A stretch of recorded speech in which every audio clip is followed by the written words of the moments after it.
வணக்கங்க. நான் ரதியா சமையலேருந்து சாந்தி பேசுகிறேன். இன்றைக்கி நான் வந்து மிளகாய் கறி தான் செய்ய போகிறேன். இன்றைக்கி சண்டே.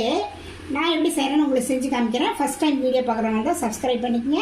பக்கத்தில் இருக்க பெல் பட்டனை கிளிக் பண்ணினா நான் போடுற வீடியோலாம் உங்களுக்கு உடனுக்குடன் வந்து சேரும். வாங்க வீடியோக்குள்ளே போகலாம். நான் வந்து ஒரு 3/4 கிலோ பிராய்லர் கோழி தான் வாங்கி இந்த மாதிரி புதுசாக கட் பண்ணி வச்சுருக்கேன். இது வந்து நம்ம சிந்தாமணின்னு சொல்லுவாங்க.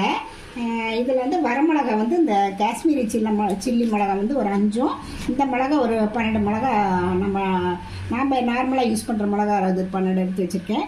சின்ன வெங்காயம் ஒரு 150 கிராம் நல்லா நாட்டு வெங்காயமாக அந்த மாதிரி கட் பண்ணி க்ளீன் பண்ணி வச்சுருக்கேன். இது தாளிக்கிறது கொஞ்சம் கருவேப்பிலைங்க. கடாயில் ஒரு கடாய் வச்சுருக்கேன். நம்ம வந்து அடிக்கணமான பாத்திரம் தான் வச்சுக்கணும். அப்படி இல்லைன்னா மண் சட்டி இருந்தால் கூட அதில் வச்சுக்கலாம். இது வந்து கடலெண்ணெய் வந்து ஒரு 25 ml பக்கம் நான் ஊற்றுறேங்க. எண்ணெய் காயிட்டும். இந்த மிளகாயெல்லாம் நம்ம வந்து இந்த மாதிரி கிள்ளிட்டு அந்த விதையெல்லாம் நம்ம எடுத்துடலாங்க. ஏன்னா அது ரொம்ப காரமாக இருக்கும். அதனால் விதையை நீக்கிட்டு தான் நம்ம எல்லாத்தையும் போடணும். இந்த மாதிரி எல்லாத்துலேயும் விதையை எடுத்துடலாம். பாருங்கள், எண்ணெய் காஞ்சிருச்சு. இந்த நறுக்கின வெங்காயத்தை இதில் ஆட் பண்ணிக்கலாம்.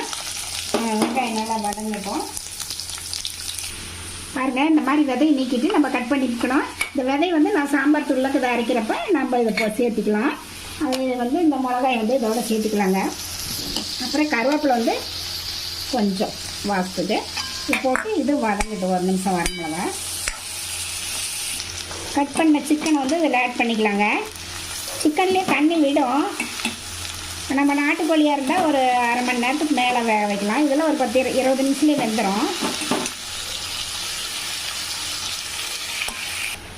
இதுக்கு அளவாக நம்ம கொஞ்சம் உப்பு போட்டுக்கலாங்க. மஞ்சள்தூள் அவ்வளோதாங்க, வேறு எதுவும் தேவையில்லை. இதை அப்படியே சிம்மில் நல்லா கொஞ்சம் ஆவி வந்ததுக்கப்புறம் சிம்மில் வச்சு ஒரு 20 நிமிஷம் வேகட்டுங்க.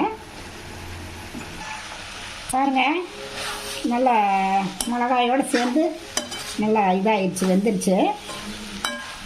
இதில் உப்பு பத்தலைன்னா நம்ம உப்பு போட்டுக்கலாம். போட்டு கொஞ்சம் கருவேப்பிலை வந்து அப்படியே கிள்ளி கொஞ்சம் தூவி விட்டுருலாங்க. இது காரம் அதிகமாக இருக்கிறதுனால கொஞ்சம் நம்ம நல்லெண்ணெய் ஊற்றினோம். அந்த காரத்தை கொஞ்சம் நம்மளுக்கு பேலன்ஸ் பண்ணி கொடுக்கும். அவ்வளோதாங்க. இது வந்து கீ ரைஸ் அப்படி எதுக்கு வேணாலும் நம்ம வச்சு சாப்பிட்டுக்கலாங்க.